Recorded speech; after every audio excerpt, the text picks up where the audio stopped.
আসসালামু আলাইকুম। কেমন আছেন সবাই? আশা করি ভালো আছেন। আলহামদুলিল্লাহ আমরা অনেক ভালো আছি। তো আজকে আবার সাহিলের ছোট্ট একটি ব্লগ নিয়ে আপনাদের মাঝে হাজির হলাম। সাহিল মানা অনেক দিন থেকে বলতেছে মামা আমাকে জেলি বানিয়ে দাও। ইউটিউবে ভিডিওগুলো দেখে আর বলে মামা আমিও জেলি খাবো। তো আজকে ফাইনালি ওর জন্য আমি ভাবলাম একটু জেলি বানিয়ে ফেলি। তো এই যে সে রান্নাঘরে আমার সাথে আসছে, আমাকে হেল্প করতেছে, জেলির পানিটা নাড়াচাড়া করতেছে। তো আজকে ওর জন্য দুই কালারের দুইটা জেলি বানিয়ে ফেলবো। একটা হচ্ছে অরেঞ্জ কালার, একটা হচ্ছে ব্লু কালার। তো আমি আলাদা আলাদা দুইটা কাপের মধ্যে রং মিশিয়ে নিয়েছিলাম। এখন জেলির পানিটা ঠান্ডা হওয়া পর্যন্ত ওয়েট করব।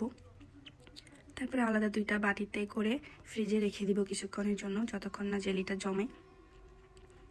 আমি আর সাহিল একটু পরপর যে চেক করতেছিলাম জেলিটা জমে গেছে কিনা। তো ফাইনালি আমাদের জেলিটা মেবি জমে গেছে। এখন সাহিল যাচ্ছে বের করতে। এই যে আমাদের জেলি, সাহিল এখন বের করে নিয়ে আসবে। সে তো অনেক খুশি তার জেলি পেয়ে। এই যে তার মুখের হাসি দেখেই বোঝা যাচ্ছে মাশাআল্লাহ দুষ্টু ছেলে একটা। আজ এই পর্যন্তই, আল্লাহ হাফেজ। আবার ইনশাল্লাহ নেক্সট ব্লগে আপনাদের সাথে দেখা হবে।